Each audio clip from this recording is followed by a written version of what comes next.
Chapter 48, Blood Red. Just a moment ago, Hiroshi had demonstrated extraordinary personal strength, which immediately subdued everyone present. Coupled with their deep-seated hatred towards the grain robbers who had plundered them before, they all nodded vigorously and said, "Boss Hiroshi, whatever you say, we'll do. From now on, you're the leader of our Avengers Alliance. Yes, we'll follow your command. Just let us reclaim our stolen food, and we'll do anything." For a moment, the atmosphere in the warehouse was fervent. Seeing this, Hiroshi nodded satisfactorily. Jimmy also breathed a sigh of relief, secretly admiring how much Hiroshi had changed in just a few months. In his memory, Hiroshi was once a quiet and obedient boy, but now he had become an excellent commander capable of leading others. "I'll send you the specific plan early tomorrow morning," Hiroshi glanced over the crowd. "After you all go home, keep this matter to yourselves. Don't even tell your closest friends. If our plan leaks out, everything will be ruined."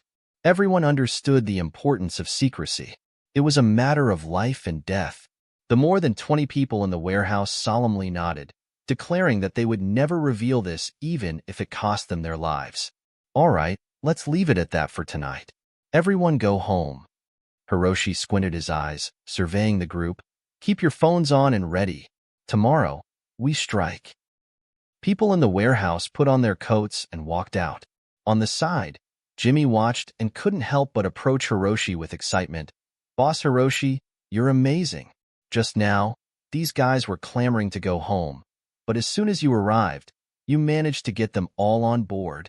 "Stop talking," Hiroshi suddenly interrupted Jimmy, speaking softly. "Don't disturb Kiko." Jimmy was momentarily taken aback. He then looked down at Kiko, who had been standing quietly by Hiroshi's right hand. She blinked her big eyes, watching the departing figures.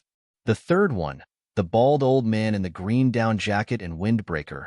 "His color is like blood red." Kiko blinked twice, withdrew her gaze and whispered, "Except for him, everyone else is in green." Uncle Jimmy, you're also in green." Upon hearing this, Jimmy almost exploded with anger on the spot. He recalled his wife who had run away with someone else 2 years ago, and now, hearing Kiko's remark about wearing green, it felt like a stab to his heart, almost bringing tears to his eyes. "Boss Hiroshi, what's your sister trying to imply? Is she bringing up my old wounds?" Jimmy shouted, his face flushed with a mix of sorrow and indignation. "You've misunderstood." Hiroshi patted Jimmy's shoulder, squinting as he said, "Green represents safety and peace. If your color wasn't green, I'm afraid you wouldn't be standing here talking to me right now." Seeing the hint of killing intent in Hiroshi's eyes, Jimmy couldn't help but shiver. Suddenly, he remembered Kiko's earlier words about someone wearing a color like blood red. What did that signify? Jerky-chan drove his small truck on the road back home, his speed fast, reflecting his anxious state of mind. "Heh, bunch of idiots. They really think they can take on those thugs with just a few crappy guns? Those thugs have killed people." Jerky-chan sneered, muttering to himself, "I'm not risking my life with them." Indeed, just like the others in the warehouse a while ago, Jerky-chan had raised his hand and shouted to eliminate the thugs and reclaim his food. However, deep down, he didn't actually intend to do any such thing. He didn't dare to fight the thugs. But without fighting, how could he have money or food? It seemed like a deadlock. But this didn't bother Jerky-chan. He had a brilliant idea.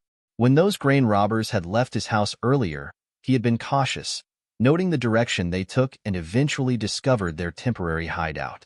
He didn't dare to report them to the military or the police for fear of retaliation and a brutal massacre.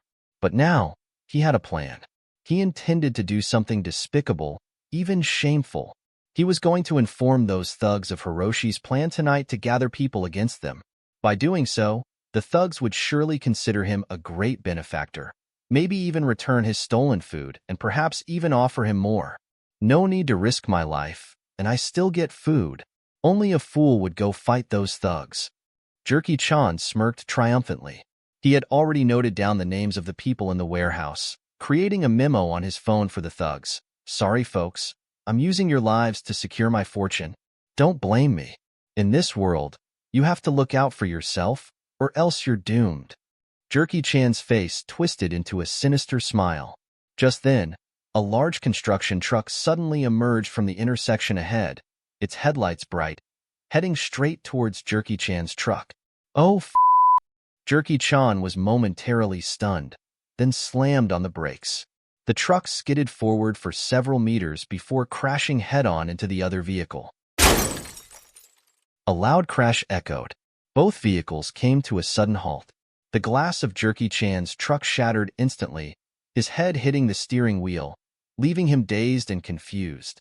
After a moment, Jerky-chan shook his head vigorously, feeling blood on his hand when he touched his forehead. This.